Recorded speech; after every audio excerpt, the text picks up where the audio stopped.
15 अगस्त 2025 की तारीख जब अलास्का में राष्ट्रपति पुतिन और राष्ट्रपति ट्रंप की मुलाकात हुई थी। ये मुलाकात लगभग मीटिंग 2.5 घंटा चली, लेकिन 2.5 घंटा मीटिंग चलने के बावजूद भी बेनतीजा रही, क्योंकि इसमें यूक्रेन के राष्ट्रपति जेलेंस्की नहीं थे।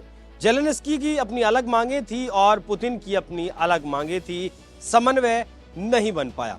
इसीलिए यूरोपीय देशों का दबाव अमेरिका के ऊपर यह भी था कि इस मीटिंग में जेलेंस्की क्यों नहीं है और जेलेंस्की से भी एक मीटिंग तो होनी चाहिए।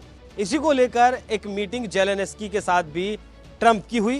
व्हाइट हाउस पहुंचे जेलेंस्की, ट्रंप से मुलाकात की। ये मुलाकात पिछली मुलाकात से थोड़ी सी अलग थी। जिस तरीके से पिछली मुलाकात में टी शर्ट पहनकर जेलेंस्की पहुंचे थे, इस बार वो सूट बूट में पहुंचे थे और कहा गया, दावा किया गया कि यूरोपीय संघ के जो नेता हैं उन्होंने जेलेंस्की को पढ़ाया है, पढ़ाकर तब ट्रंप के सामने भेजा है। मतलब किस तरीके से बात करनी है, किस रवैये में बात करनी है, क्या पहनकर जाना है और किस तरीके से बीवी की मतलब मेलेनिया ट्रंप की तारीफ करनी है। जिसके बाद ट्रंप का जो रवैया है, ट्रंप का जो माहौल है, वो बदला बदला नजर आया। इस मुलाकात में जेलेंस्की और ट्रंप हंसते मुस्कुराते नजर आए, एक दूसरे के ऊपर व्यंग कसते नजर आए, सवाल पूछते हुए नजर आए। लेकिन बड़ा सवाल यह है कि आखिर ये जो मीटिंग हुई उससे निकला क्या, क्योंकि ट्रंप तो आखिरकार एक व्यापारी है। भले ही वो नोबेल पुरस्कार की मांग कर रहे हैं, भले ही वो दावा कर रहे हैं कि उन्होंने 6 देशों का युद्ध रुकवाया है, भारत पाकिस्तान का नाम तो वो नींद में भी लेते रहते हैं, लेकिन इस बार ट्रंप ने खुद ये मान लिया है कि रूस और यूक्रेन का युद्ध रुकवाना उनके लिए सबसे कठिन काम है, सबसे हार्ड टास्क है। इस युद्ध के बारे में हालांकि जीत से पहले वो ये कहा करते थे कि जैसे वो राष्ट्रपति बनेंगे 24 घंटे के भीतर वो इस युद्ध को रुकवा देंगे, लेकिन ऐसा संभव नहीं हो पाया। लेकिन ट्रंप एक व्यापारी हैं और यहाँ भी इस मीटिंग में भी उन्होंने व्यापार कर लिया और व्यापार कर लिया लगभग $150 बिलियन का।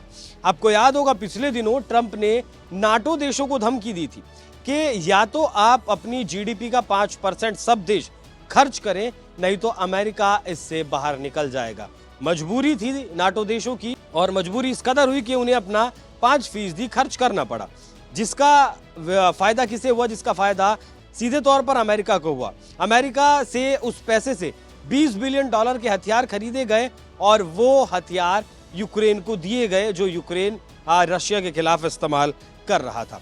लेकिन अब जो $150 बिलियन की बात निकलकर सामने आई है वो दरअसल ये है कि जिस वक्त जेलेंस्की और ट्रंप की मीटिंग चल रही थी, उस बीच में जेलेंस्की ने कहा कि मैं अपनी जमीन का कोई भी हिस्सा तो रशिया को नहीं दूंगा, क्योंकि 2014 में भी क्रीमिया शहर पर कब्जा कर लिया था रूस के द्वारा। तो आखिर मेरी सुरक्षा कौन सुनिश्चित करेगा? आज अगर 2014 में अगर क्रीमिया रशिया ले सकता है और 2025 में अगर 4 हिस्से और ले सकता है, तो आने वाले वक्त में और ज्यादा हिस्सों पर वो कब्जा क्यों नहीं करेगा या फिर युद्ध फिर से क्यों नहीं छेड़ेगा यूक्रेन के खिलाफ? इस बात को लेकर ट्रंप ने मीटिंग रोकी और फिर पुतिन को फोन मिलाया।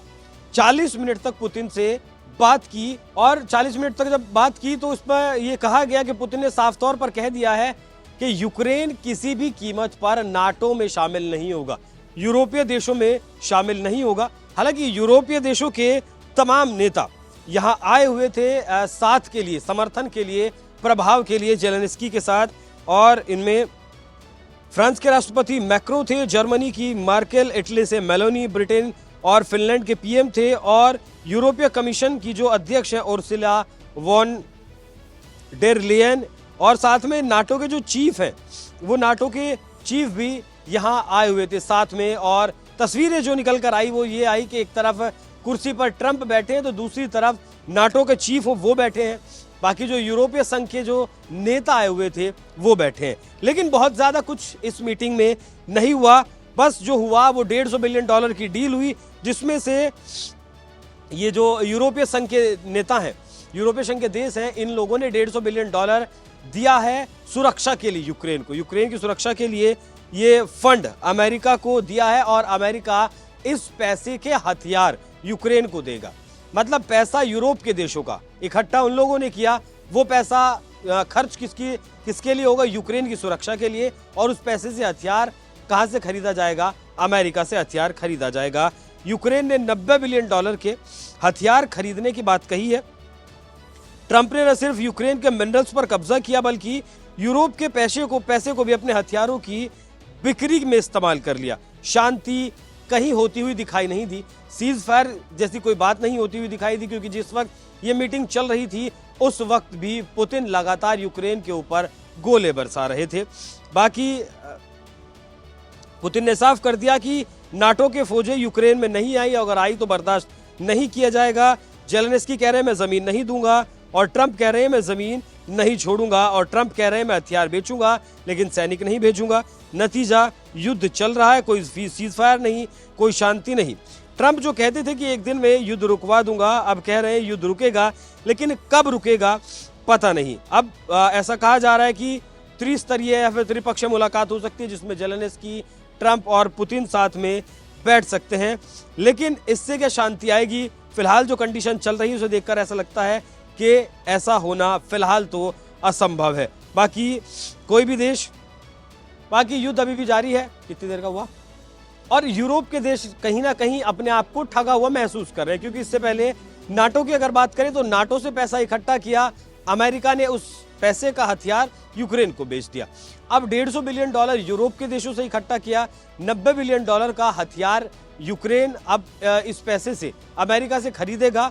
और जब $90 बिलियन का हथियार खरीदने की बात अगर यूक्रेन कर रहा है तो कहीं ना कहीं इस बात का क्या ये अंदाजा लगा लिया जाए कि यूक्रेन भी युद्ध को रोकने की दिशा में काम नहीं कर रहा है? क्या यूक्रेन भी नहीं चाहता है कि युद्ध रुके? और साथ में ये भी कहा जा रहा है कि पुतिन ने जो अलास्का में मुलाकात की ट्रंप के साथ, वो इसलिए की क्योंकि प्रधानमंत्री मोदी पर दबाव बनाया जा रहा है अमेरिका के द्वारा। भारत के ऊपर जिस तरीके से टैरिफ लगाने की बात कही गई, 25% टैरिफ लगाया गया, 25% पेनल्टी लगाई गई जो 27 अगस्त से लागू होगी, और आज तो व्हाइट हाउस की एक प्रवक्ता ने प्रतिबंध लगाने की भी भारत के ऊपर बात करती है। तो मतलब आने वाले दिनों में आप देखेंगे कि अगर ये युद्ध नहीं रुकता है, अगर बातचीत सफल नहीं होती है या फिर पॉजिटिव रिस्पॉन्स नहीं मिलता है, तो कहीं ना कहीं इसकी कीमत भारत को चुकानी पड़ेगी। हालांकि प्रधानमंत्री नरेंद्र मोदी इस बारे में पहले ही कह चुके हैं कि उन्हें ये जो लड़ाई फिलहाल वैश्विक तौर पर चल रही है उसकी कहीं ना कहीं उन्हें व्यक्तिगत कीमत चुकानी पड़ सकती है। तो एक तरफ पुतिन है जो जिस जमीन पर उन्होंने कब्जा किया यूक्रेन की, उसे वो छोड़ना नहीं चाहते। दूसरी तरफ यूक्रेन है जो अपनी संप्रभुता की बात कर रहा है कि 14 में क्रीमिया ले लिया, 5 क्षेत्रों पर अब कब्जा कर लिया है। ऊपर से ट्रंप ने 50% मिनरल्स की डील उनके साथ कर ली है। तो यूक्रेन आखिर करे तो करे क्या, क्योंकि वो तो ठगा हुआ महसूस कर रहा है। यहाँ पुतिन का ये भी जान लेना जरूरी है कि पुतिन का ये कहना है कि यूक्रेन में चुनाव करवाया जाए जल्द से जल्द, जिसे लेकर इस मीटिंग में भी ट्रंप के द्वारा सवाल पूछा गया था कि चुनाव कब करवाओगे अपने देश में, जिसके जवाब में जेलेंस्की ने कहा था कि ऐसे युद्ध के वक्त में कैसे चुनाव करवाया जा सकता है, जिस पर ट्रंप ने भी व्यंग्यात्मक तौर पर कहा कि अगर कल अमेरिका युद्ध में होगा किसी देश के साथ तो क्या अमेरिका अपने यहाँ चुनाव नहीं करवाएगा। तो मतलब पुतिन चाहते हैं कि जेलेंस्की गद्दी को छोड़ दे, शायद ट्रंप भी यही चाहते हैं कि जेलेंस्की गद्दी को छोड़ दे, क्योंकि आने वाला जो नेता होगा, जो कोई और नेता यूक्रेन की गद्दी पर बैठेगा, वो उसके साथ कुछ और तरीके से ये लोग अमेरिका डील कर सकता है या फिर पुतिन डील कर सकते हैं। फिलहाल मौजूदा वक्त में झुनझुना थमा दिया है यूक्रेन के हाथ में, जेलेंस्की के हाथ में। मीटिंग कर ली है बैठकर। साथ में जेलेंस्की ने यह भी कह दिया कि आप जिस तरीके से व्यक्तिगत तौर पर प्रयास कर रहे हैं युद्ध को रुकवाने के, उसके लिए आपका बहुत बहुत धन्यवाद। यूरोप के जो नेता थे वो यूक्रेन के साथ आए थे, जेलेंस्की के साथ आए थे, लेकिन $150 बिलियन देकर चले गए, जिसमें से $90 बिलियन के हथियार यूक्रेन खरीदेगा। बाकी फिलहाल तक जो 2 मीटिंग हुई है ट्रंप पुतिन की और ट्रंप जेलेंस्की की, उनमें कुछ होता हुआ नजर नहीं आया है, शांति दूर दूर तक नहीं है। अब यूरोप के देशों का ऐसा कहना है कि आने वाले 2 हफ्तों में ट्रंप, पुतिन और जेलेंस्की की मुलाकात हो सकती है। तो देखना दिलचस्प होगा कि क्या इस मुलाकात से कुछ निकल कर सामने आएगा या फिर जिस तरीके से 2022 से ये युद्ध चल रहा है वैसे ही चलता रहेगा। आप लोग इस विषय पर क्या सोचते हैं? अपनी राय हमें कमेंट कर जरूर बताइएगा। नमस्कार।